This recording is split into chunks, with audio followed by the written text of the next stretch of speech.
sudah melaksanakan rukun atau syarat bersyukur yang pertama. Yang kedua, ya, tidak cukup dengan hati tapi juga dengan lisan.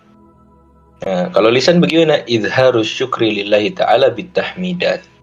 Maka kalau dengan lisan kita harus banyak-banyak tahmid dan berzikir. Alhamdulillah, alhamdulillah, alhamdulillah, ya.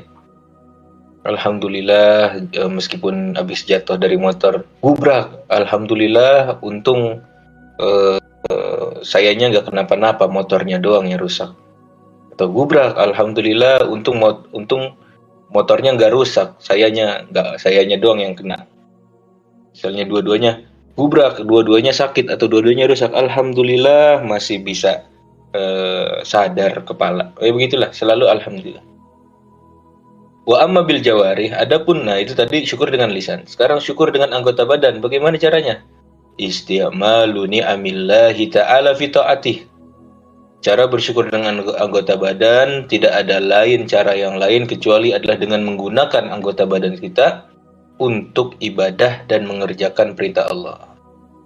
Maka saudara-saudara, teman-teman belum bisa dianggap bersyukur kalau ya anggota badannya belum melaksanakan perintah-perintah Allah, lisannya belum banyak bilang tahmid, hatinya ya niatnya masih niat buruk, nggak niat baik dan niat ibadah, ya.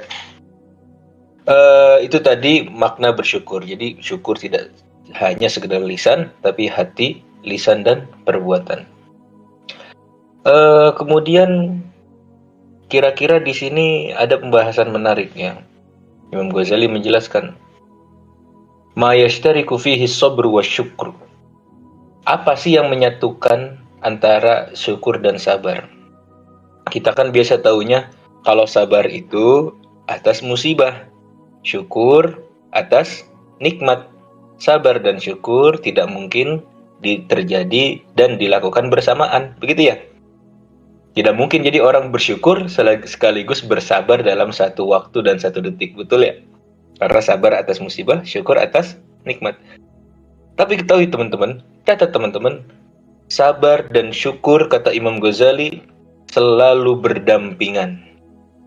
Kita tidak bisa bersyukur kecuali kita satu waktu itu juga harus bersabar.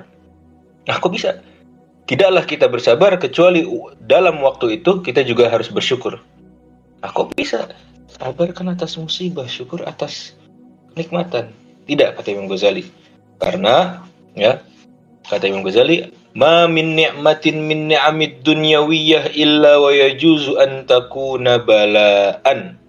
Kata Imam Ghazali, tidak ada nikmat dunia kecuali dia juga bala. Dia juga musibah. Tidak ada musibah kecuali dia juga nikmat. Jadi tidak ada di dunia ini nikmat 100%, ya, atau musibah 100%. Setiap hal yang turun pasti 50% musibah atau 50% nikmat. Selalu mengandung dua itu. Contoh misalnya, ya Allah, ya saya angus tiket keretanya. Ya Allah, udah beli 300.000. Ya Allah, musibah. Tapi ketahui, pasti ada nikmat di baliknya. Pengumuman bahwa kereta nomor 374 ya terjadi kecelakaan atau gagal turun di stasiun dan menyebabkan kredit dan masalah lain-lain. Alhamdulillah. Iya. Kalau dipikir-pikir setiap musibah pasti ada nikmat. Setiap nikmat pasti ada musibah. Lah bukannya rezeki dan nikmat itu nikmat doang, Tat. Gak ada musibahnya. Kata siapa? Ada ya, orang OKB namanya, orang kaya baru. Sebelumnya nggak pernah dia punya duit banyak. Kemudian Allah kasih nikmat berupa duit banyak. Hasil trading, ya dia nanam investasi Bitcoin, untung puluhan juta bahkan ratusan juta. Masya Allah, setelah untung, setelah kaya, kagak mau sholat. Berarti kan ini nikmat sekaligus musibah. Setelah kaya dia malah jauh dari agama, mulai main perempuan, mulai berani minum minuman, ya, kehidupan malam. Berarti nikmat sekaligus musibah. Musibah pasti ada nikmat.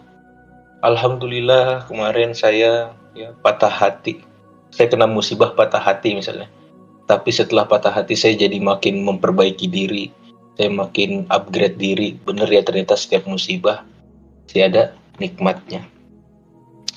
Walau basatallahu rizqa li'ibadihi labagaw fil ardi. Allah berfirman, kalau Allah mau bagikan rizki seluruhnya kepada makhluk, mereka jadi puas semua. Labagaw fil ardi, mereka akan melampaui batas di bumi. Kalla, ketahuilah, innal insana la yatgha. Orang-orang dan para manusia itu akan melampaui batas. An ra'ahu stagna, ketika mereka merasa kaya dan mendapatkan nikmat. Ya, jadi setiap nikmat pasti ada musibah, setiap musibah pasti ada nikmat. Lalu teman-teman boleh catat ya. Ini boleh catat. 5 tips dari Imam Ghazali dalam kitab Ihya Ulumuddin. Tips untuk bisa terus bersyukur dan bersabar atas segala dinamika dan kejadian yang datang di hidup kita. Ya. 5 tips kata Imam Ghazali. Ahaduhuma, yang pertama, anna kulla musibatin wa maradin fayutasawwaru an yakuna akbara minha. Ketahuilah, yang pertama. Ini saya nggak terjemahin, cuma saya ringkas aja. Maksudnya gini, yang nomor 1 adalah untung cuma segini.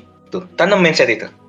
Yang pertama, tanam nama mindsetnya growth mindset, bahwa sesuatu itu bisa saja lebih parah. Jadi cara pertama adalah tanamin mindset untung cuma segini. Ya, misalnya kalau diterapin, untung kemarin rugi cuma 5 juta. Itu kalau saya lebih telat lagi tuh bisa 50 juta saya rugi. Alhamdulillah cuma 5 juta. Misalnya HP kecolong. Ya Allah, HP emang juga satu-satunya, nggak ada lagi, nggak ada cadangan. Untung cuma HP yang kecolong, nggak tas saya di dalamnya ada KTP, paspor, dan identitas serta dompet. Atau patah hati misalnya.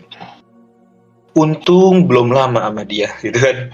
Untung saya jatuh ke dalam lubang pacaran baru 3 bulan, 5 bulan. Aduh, kalau terus saya patah hati di bulan ketiga atau bulan kelima. Coba kalau udah ngejalaninnya 8 tahun, bisa stres, bisa bunuh diri itu. Kan gitu kan. Untung. Yang kedua, asani, cara bersabar dan bersyukur atas setiap musibah serta dinamika yang terjadi dalam hidup kita. Kedua adalah annahu kana yumkinu an takuna musibatuhu fi dini. Sama mindset untung juga, cuma begini. Untung cuma urusan dunia, bukan urusan akhirat. Untung cuma duit yang hilang, bukan iman yang hilang. Banyak loh teman saya yang punya duit banyak, tapi imannya hilang. Alhamdulillah, duit saya ya masih banyak yang hilang dan kurang, tapi saya masih punya iman. Kata Nabi Muhammad, Allahumma la taj'al musibatana fi dinina.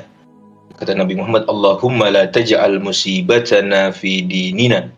Ya Allah, janganlah engkau jadikan musibah kami dalam urusan agama kami. Ya. Kalau bisa urusan dunia aja, agama jangan sampai kita kena musibah. Yang ketiga, annahuma min uqubatin illa wa yatasawwaru an tu'akhkhara ilal akhirah. Yang ketiga, untung dihukumnya langsung. Coba Allah entarkan sampai akhirat, pasti lebih menyiksa dan lebih parah. Saudara-saudaraku yang dirahmati Allah, kawan-kawan Roblox, ketahuilah bahwasanya Allah punya 2 cara menghukum orang. Langsung di dunia, atau dientarkan sampai akhirat. Dan na'udzubillah, kalau hukuman atas perbuatan maksiat kita, Allah tangguhkan di akhirat. Itu akan lebih pedih. Jadi, lebih mending disegerakan di dunia. Ya barangkali musibah yang terjadi di kehidupan kita, itu adalah hukuman yang Allah segerakan. Untung ya Allah segerakan di dunia, tidak Allah tangguhkan di akhirat, karena jika hukumannya di akhirat itu akan lebih berat. Ya. Yang keempat, anna hadhil musibata wal baliyah kanat maktubatan alaihi fi ummil kitab wala budda min wusuliha. Ketahuilah bahwa hidup kita tuh punya daftar musibah yang pasti akan terjadi di hidup kita. Kita tuh udah ada waiting list musibah, begitu maksudnya.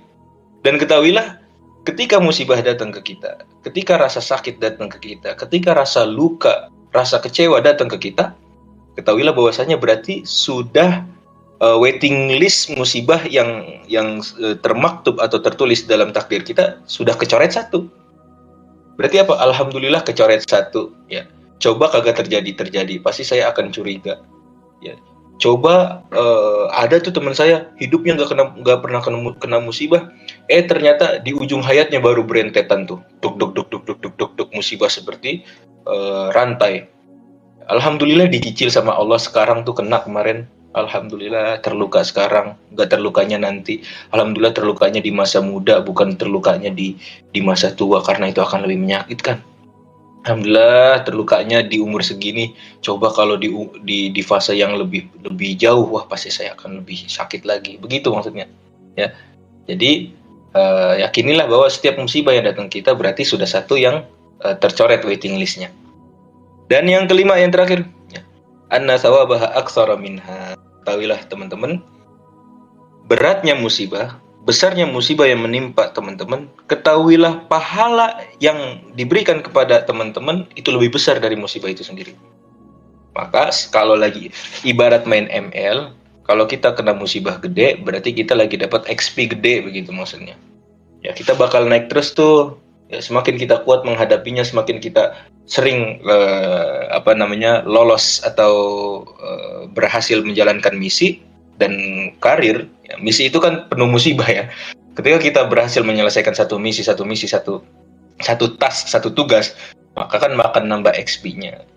Maka akan nambah juga tuh derajat kita. Yang awalnya warrior, insya Allah kita meninggal masuk surga dalam keadaan mythic legend. Amin ya rabbal alamin. Ya, insya Allah segitu aja dulu. Saya buka sesi pertanyaan untuk kawan-kawan 20 menitan ya. Karena biasanya saya kasih 30. Tapi kali ini saya ada agenda bentar lagi, jadi silakan kalau ada pertanyaan.